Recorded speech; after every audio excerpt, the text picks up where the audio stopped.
দর্শক আসসালামু আলাইকুম। আমি আবারও ময়মনসিংহ ঈশ্বরগঞ্জে এসেছি। পেছনে দেখতে পাচ্ছেন বেগুন ক্ষেত।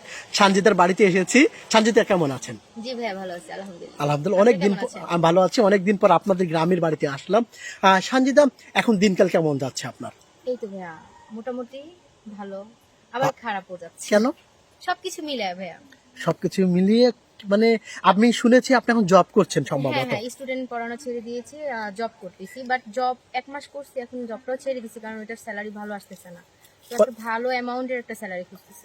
মানে জব করছেন, স্টুডেন্ট পড়ানো ছেড়ে দিয়েছেন। ছেড়ে দিয়েছি। ওখানে জবে কি ডিস্টার্ব করছে? অনেক বছর অনেক অফিসে ডিস্টার্ব করে কিন্তু। এখনো ফেস করি নেই ভাইয়া। জবের স্যালারি কেমন? ওইখানে এখন 7,000 দিচ্ছে।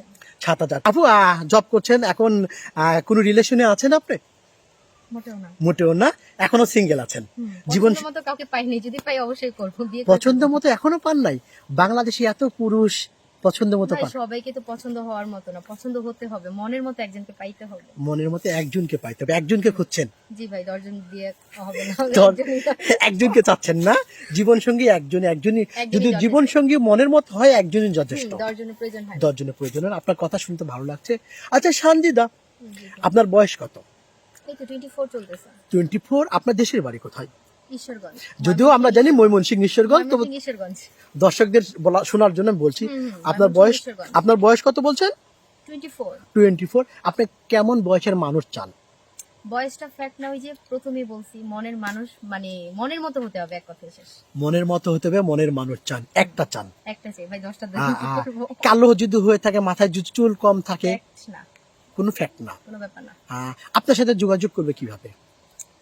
আমি আসলে ভাইয়া আমি এখনকার সিচুয়েশন যেটা বলি, আমার কাছে এখন ফোন নাই, কারণ আমি কিছুদিন আগে, প্রায় 12-13 দিন আগে আমি ফোনটা সেল দিয়ে দিয়েছি। একটু কেন? প্রবলেমে ছিলাম। কেন? বুঝিনি তো, হাতে টানাটানি ছিল, একটু প্রবলেম ছিল।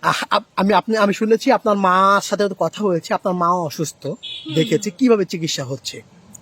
এই টানাটানি করে ধার কর্জ করে চলতেছি। আপনার মা, আপনার ছোট ভাই এটা নিয়ে অনেক টেনশনে আছে। আমি দেখেছি আপনার ভাইয়ের সাথেও আমার বেশ কয়েকবার কথা হয়েছে। আপনার বাবা মারা গিয়েছে গাড়ি অ্যাক্সিডেন্টে, সেটাও জানি। প্রিয় দর্শক, যারা এই মুহূর্তে নতুন ভিডিও দেখছেন, সানজিদার বাড়ি ঈশ্বরগঞ্জ, ওনার বাবা মারা গেছেন গাড়ি অ্যাক্সিডেন্টে, এবং তার মা অসুস্থ আছেন। ওনাকে কেউ যদি বিয়ে করতে চান বা ওনার সাথে কেউ যোগাযোগ করতে চান, ডিসপ্লেতে একটি নাম্বার দেখা যাচ্ছে, সেটা আমাদের নাম্বার, ইউটিউব চ্যানেল কর্তৃপক্ষের নাম্বার। এই নাম্বার ইমো আছে, হোয়াটসঅ্যাপ আছে, আপনারা যোগাযোগ করবেন। আমরা সানজিদার সাথে যোগাযোগ করে দেওয়ার চেষ্টা করব। সানজিদা, প্রিয় মানুষকে কি বলে ডাকবেন? সেটা ভাইয়া প্রিয় মানুষ আগে হোক, প্রিয় এখনো মানুষ ভাবিনি। এখনো ভাবা হয়নি? কেন? কল্পনাতে আসে না প্রিয় মানুষকে এটা ডাকবো, সোনা ময়না? মানুষটা এখনো আসে নাই, তাহলে তাকে কি বলে ডাকবো, এটা তো হয় নাই। না, তবু তো ইচ্ছে আছে, তাই না? কি বলে ডাকার ইচ্ছে আছে, স্বপ্ন আছে? ময়না বা ডাকে কেউ, না হার্টবিট না, ডাকে? ওরকম কিছু ডাকবো না, অবশ্যই ফিউচারে বেবি নিব তো বেবির মানে বাবুর আব্বু বলে ডাকবো। বাবুরাও মজা ডাক। আরেকটি কথা